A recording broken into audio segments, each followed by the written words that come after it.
મજામાં છો ને? હા, તના એજ્યુકેશનલ કેમ્પસ ગોંડલ આપનું હાર્દિક સ્વાગત કરે છે. બાળ મિત્રો, હિન્દીમાં આપણે પાઠ 7 સુધી અભ્યાસ કરી લીધો છે. હવે આપણા અભ્યાસક્રમનો પાઠ નંબર 8 રાજા કા હિસ્સા, જેનું નામ છે રાજા કા હિસ્સા, તેના વિશે આજે આપણે અભ્યાસ કરીશું. તો બાળકો, આ પાઠમાં એક પ્રજાવત્સલ એટલે કે પ્રજાપ્રેમી રાજાની એક વાર્તા છે. સરસ મજાની, તમને ગમે તેવી. અને રાજા છે તે પોતે રાજાપણું ભોગવતો ન હતો, પણ કેવો રાજા હતો તો કે પ્રજાવત્સલ, પ્રજાપ્રેમી. તેનાથી શક્ય તેટલી મદદ છે તે પોતાની પ્રજાને કરતા હતા. એવા એક પ્રજાપ્રેમી રાજાની આ કહાની છે. તો બાળકો, તમારે બધાએ સમજવી છે ને? તમે એકવાર વ્યવસ્થિત રીતના સમજી લ્યો ને એટલે સાવ સરળ અને સાવ ઈઝી છે. બાળકો, તમને તરત જ તેના વિકલ્પ, ખાલી જગ્યા, પ્રશ્ન જવાબ તરત જ તમને આવડી જાય તેવો સરસ મજાનો આપણો પાઠ છે રાજા કા હિસ્સા.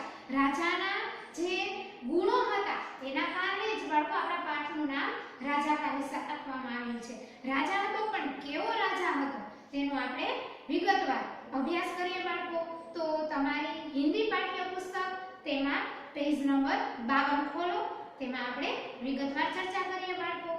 तो पाठ 8 છે राजा का हिस्सा. इस कहानी में एक प्रजावत्सल એટલે કે प्रजाप्रेमी राजा का वर्णन है. राजा प्रजा की कठिनाइयों में हमेशा उसकी मदद के लिए तत्पर रहते हैं.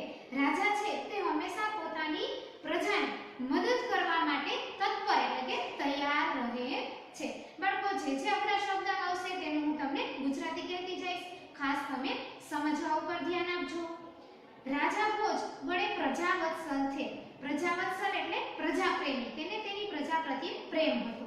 वे स्वयं राज्य में घूम-घूम कर प्रजा की कठिनाइयों को देखा करते थे और उन्हें यथासंभव दूर किया करते थे. स्वयं એટલે પોતે, પોતે આખા નગરની અંદર ફરી અને પ્રજાની જે મુશ્કેલીઓ છે તેની જાણકારી મેળવતા હતા અને તેને दूर કરવા માટે તે હંમેશા तैयार रहता था. एक दिन राजा अपनी रानी के साथ रथ पर सवार होकर राज्य का भ्रमण कर रहे थे. एक दिवस राजा છે તે પોતાના રથ ઉપર, રાજા છે તો રથ ઉપર જ નીકળે ને બાળકો, તો પોતાના રથ ઉપર રાણીની સાથે, પોતાની પત્ની હતી ને રાણી, તેની સાથે રહી અને નગરનું ભ્રમણ કરવા એટલે કે નગરમાં જોવા માટે જાય છે કે શું ચાલી રહ્યું છે પોતાના નગરમાં. वे राजधानी से बहुत दूर निकल गए. તે પોતાની રાજધાનીથી ખૂબ જ दूर निकली गया. उन्होंने देखा कि एक खेत में एक किसान हल जोत रहा था, मगर उसके हल में एक ही बैल है. दूसरे बैल के स्थान पर उसकी स्त्री हल खींच रही है. बाळको, તમે જોયું હશે, તમે ગામડે જાવ ત્યારે કે ખેતરમાં ગાડું હલાવવા માટે ગાડામાં કેટલા બળદ જોડેલા હોય બાળકો? 2.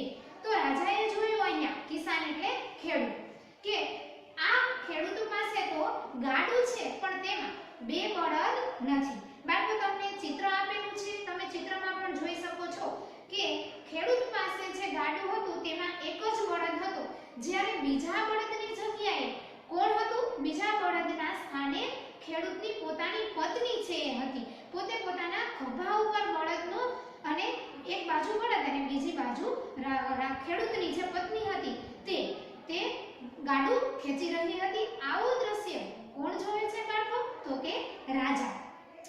राजा भोज ने रथ रोका और किसान के पास जाकर कहा, भले आदमी, तुम यह क्या अत्याचार कर रहे हो?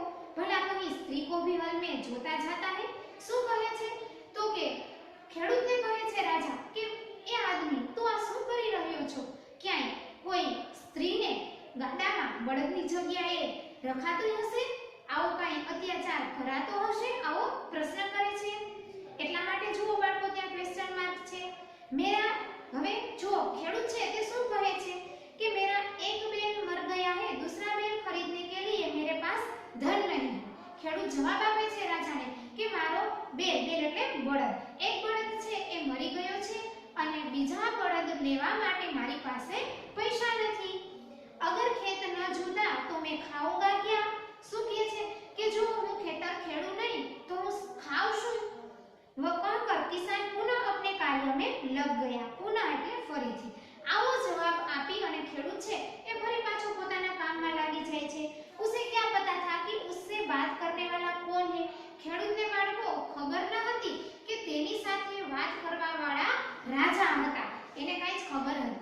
નહીં. એ તો જવાબ આપી અને પોતાના કામમાં ફરી લાગી જાય છે. રાજાને કહા, અરે ભાઈ જરા સુનો તો.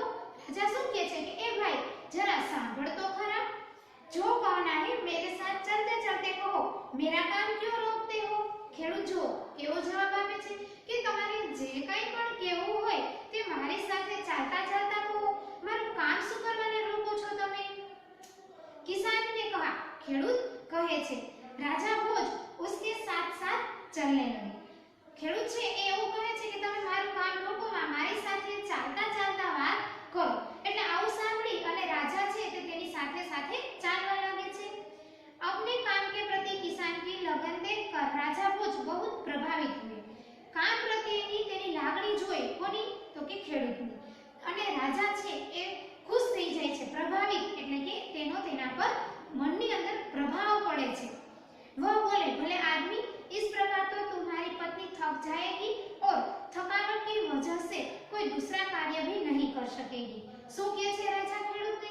તો કે એ ખેડૂત તારી પત્ની છે એ આવું અઘરું એટલે કે હાર્ડ વર્ક આપણે કહીએ ને છે ને કે ખૂબ જ મહેનત વાળું કામ, આવું કામ કરી અને તારી પત્ની થાકી જશે અને થાકના કારણે બીજું કાંઈ પણ કામ કરી શકશે નહીં. આવું કોણ કહે છે બાળકો? રાજા. કોને કહે છે? તો કે ખેડૂતને. પણ ખેડૂતને ખરેખર ખબર હતી નહીં કે મારી સાથે વાત કરવા વાળા છે તે તો રાજા છે, એ ખબર હતી નહીં. કિસાન બોલા, તો ફિર તુમ ही बताओ मैं क्या करूं? તો ખેડૂત છે તે રાજાને કહે છે કે તો તમે જ કહો હું શું કરું? કામ ન કરાવો તો શું કરું? તો હું ખાઉં છું. राजा ने कहा, तुम मेरे साथ चलो, मैं अपना एक बैल तुम्हें दे देता हूं. राजा કહે છે કે તમે મારી સાથે આવો, હું તમને મારો એક બળદ આપું. मगर इतनी देर मुझे काम रोकना पड़ेगा, तुम ही बैल ला दो. શું કહે છે ખેડૂત? તો કે એટલી વાર તો મારે મારું કામ છે તેને રોકવું પડે ને, તેના કરતા તમે જ બળદ લઈ આવી આપો ને. કિસાન બોલા એટલે કે કિસાન આવું કહે છે, ખેડૂત કહે છે, अच्छा ऐसा करो, तुम अपनी पत्नी को रथ के पास भेज दो, वह मेरी पत्नी से बैल ले आएगी, तब तक मैं तुम्हारे हल में जोतूंगा. राजा ने कहा, જો બાળકો રાજા છે તે પોતે બળદની જગ્યાએ રહેવા માટે તૈયાર થઈ જાય છે. એ શું કહે છે? તો કે તમે તમારી પત્નીને ગાડામાં જ્યાં જોઈત્રી છે ને તેની જગ્યાએથી છોડાવી અને મારી પત્ની પાસે મોકલો. ખાસ યાદ રાખજો બાળકો, આમાં અટપટું છે તો તમને થોડું મિસ્ટેક થાય નહીં. કોણ કહે છે? તો રાજા કહે છે. શું કહે છે? તો ખેડૂતને એમ કહે છે કે તમે તમારી પત્નીને મારી પત્ની પાસે મોકલો, તે બળદ લઈ આવે. ત્યાં સુધી જ્યારે ખેડૂતની પત્ની છે એ બળદ લેવા માટે જાય ને એટલા સમય સુધી રાજા છે એ પોતે ગાડામાં જોડાઈ જાય છે કે ત્યાં સુધી હું તમારી પત્નીની જગ્યાએ રહું છું અને તમારું ગાડું છે એને હલાવું છું. किसान इस बात पर राजी हो गया. राजा भोज हल में जूत गई. बाळको આ રાજા ભોજ છે તે ખેડૂતના ગાડામાં જોડાઈ જાય છે અને ખેડૂત છે એ રાજી થઈ જાય છે અને પોતાનું ગાડું છે એ ચલાવવા લાગે છે. और किसान की पत्नी रथ के पास चली गई. અને જે ખેડૂતની પત્ની હતી તે રાજાના રથ પાસે જાય છે. उसने रानी को सारी बात बता दी. તેણે પોતાની જે વાત હતી તે બધી રાજાની પત્ની રાણી જે હતી ને તેને બધું કહી દીધું કે અમારો એક બળદ મરી ગયો છે, અમે ગરીબ છીએ અને એક જ બળદ છે તો બીજા બળદની જગ્યાએ હું ગાડું હલાવું છું. रानी ने पूरी बात सुनकर कहा, तुम्हारा बैल तो कमजोर होगा. રાજાની પત્ની હતી ને છે રાણી એ શું કહે છે કે તમારો બળદ છે એ થોડો નબળો હશે. वह हमारे बैल का साथ नहीं दे सकेगा. જ્યારે રાજાનો બળદ કેવો હોય બાળકો? એ તો ખાધેલ પીધેલ કહેવાય ને, સુખી ઘરનો, હષ્ટપુષ્ટ હોય. તો રાણી છે એ આ ખેડૂતની પત્નીને કહે છે કે તમારો બળદ છે એ નબળો હશે અને અમારો બળદ છે એ એકદમ મજબૂત બળવાન છે, એટલે અમારા બળદનો સાથ છે તે તમારો બળદ છે એ આપી શકશે નહીં. इसलिए तुम दोनों ही बैल ले जाओ. એટલે એ કહે છે કે તમે બંને બળદ લઈ જાઓ. किसान की पत्नी दोनों बैल लेकर खेत पर पहुंची. એટલે ખેડૂતની પત્ની છે તે બે બળદ લઈ આવી અને પોતાના ખેતર પાસે આવે છે. किसान बहुत प्रसन्न हुआ. प्रसन्न એટલે કે ખુશ. ખેડૂત છે એ ખૂબ ખુશ થઈ જાય છે. राजा भोज ने कहा, अगर कभी कोई दिक्कत हो तो मेरे पास आना. राजा भोज છે તે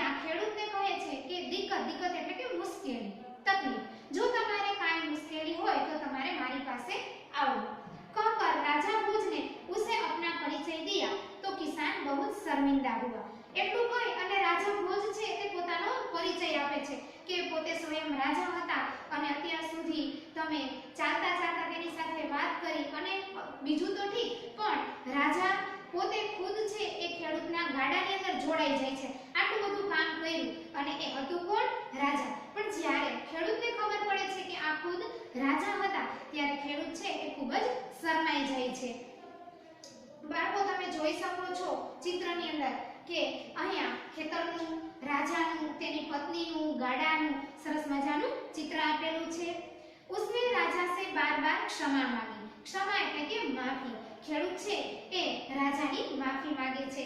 રાજા પ્રસન્ન હોકર વાપસ ચલ દિए એટલે કે રાજા છે તે ખુશ થઈ અને ફરી ચાલ્યા જાય છે. उस बार उस किसान के खेत में बहुत अच्छी फसल हुई.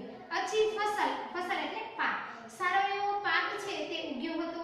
उसके आश्चर्य का ठिकाना न रहा जब उसने देखा कि खेत के जितने हिस्से को राजा भोज ने जोता था उसमें मोती उगे थे. હવે એના આશ્ચર્ય એટલે કે નવાઈનો કોઈ પાર ન રહ્યો. શું કામે? તો કે ખેતરની અંદર જ્યાં રાજા ભોજ છે તે ગાડામાં જોડાયા હતા ત્યાં શું ઉગ્યું હતું? તો કે મોતી. બાકી કે હિસ્સે में उम्दा किस्म के गेहूं उगे थे. उम्दा એટલે સારી પ્રકારના ઘઉં ઉગેલા હતા. જ્યાં રાજા જોડાયા હતા ત્યાં જ માત્ર મોતી હતા, બાકીની બધી જગ્યાએ શું હતું? તો કે સારા એવા ઘઉં. किसान बहुत प्रसन्न हुआ. ખેડૂત છે એ ખૂબ ખુશ થઈ ગયો. किसान ने सारे मोती इकट्ठे किए और राजा भोज के पास जा पहुंचा. ખેડૂત છે એને બધા મોતી છે એ ભેગા કરી લીધા અને પછી રાજા ભોજ પાસે જાય છે. उसने सारे मोती राजा भोज के चरणों में रख दिए और राजा को सारा किस्सा कह सुनाया. એને બધા મોતી છે ભેગા કરેલા એ ક્યાં રાખી દીધા? તો કે રાજા ભોજના ચરણોમાં, પગમાં ધરી દીધા અને પછી તેને સારી વાત એટલે કે બધી વાત છે એ કહી. શું કીધું? તો કે તમે જે જગ્યાએ જોડાયા હતા ત્યાં આટલા મોતી ઉગેલા છે અને બાકીના ખેતરમાં શું ઉગ્યું હતું? તો કે ઘઉં. આવી બધી વાત છે તે ખેડૂત રાજાને જણાવી દે છે. राजा ने कहा ये मोती तुम्हारे खेत में उगे हैं, इन पर तुम्हारा हक है. राजा કહે છે કે આ મોતી છે એ તારા ખેતરમાં ઉગ્યા છે એટલે આના ઉપર, આ મોતી ઉપર તારો હક છે. इन्हें तुम्हें अपने अधिकार में रखो. શું કહે છે કે એ તું તારી પાસે જ રાખ. તો ખેડૂત છે એ સામે જવાબ આપે છે, નહીં મહારાજ. એ કહે છે ના મહારાજ, यह आपके परिश्रम का प्रताप है. આ પરિશ્રમ એટલે કે મહેનત, આ તમારી મહેનતનું ફળ છે, इसलिए मैं इन्हें नहीं ले जाऊंगा. જો ખેડૂત છે ગરીબ હતો પણ મોતી લેવા માટે તૈયાર થતો નથી. શું કહે છે? તો કે આ તમારી મહેનતનું ફળ છે રાજા, એટલે તમે જ રાખો, હું આ મોતીને લઈ જઈશ નહીં. मेरी प्रार्थना है कि आप इन्हें राजकोष में जमा कर ले और गरीबों की भलाई के लिए काम में ले. ખેડૂત શું કહે છે? તો કે મારી તમને પ્રાર્થના છે કે આ મોતી છે એ તમારા રાજ દરબારમાં રાખો અને જે કોઈ ગરીબ વ્યક્તિઓ છે તેના ઉપયોગમાં આવે તેવું કરજો તમે. આવું કોણ કહે છે? ખેડૂત. કોને કહે છે? તો કે રાજાને. किसान ने प्रार्थना की. ખેડૂત प्रार्थना करे છે. किसान की बात सुनकर राजा बहुत प्रसन्न हुए और उन्होंने मोती स्वीकार कर लिए. ખેડૂતની આવી ઈમાનદારીની વાત સાંભળી અને રાજા છે એ ખૂબ ખુશ થઈ જાય છે અને પોતે મોતી છે તે પોતાના રાજ દરબારની અંદર રાખી લે છે. તો બાળકો આ હતો આપણો પાઠ 8 રાજા કા હિસ્સા. તે અહીંયા પૂર્ણ થાય છે અને એક ઈમાનદાર ખેડૂત અને પ્રજાવત્સલ પ્રજાપ્રેમી રાજા વિશેનો આ પાઠ હતો. તો બાળકો હું આશા રાખું છું કે તમને આ પાઠ છે એ વ્યવસ્થિત રીતે સમજાઈ ગયો હશે. હવે ફરી મળીશું બાળકો, ત્યારે આપણે આ જ પાઠ છે તેને સ્વાધ્યાય પોથીમાં લખીશું. ત્યાં સુધી બધા વિદ્યાર્થીઓને મારા જય મા મહાદેવ બાળકો.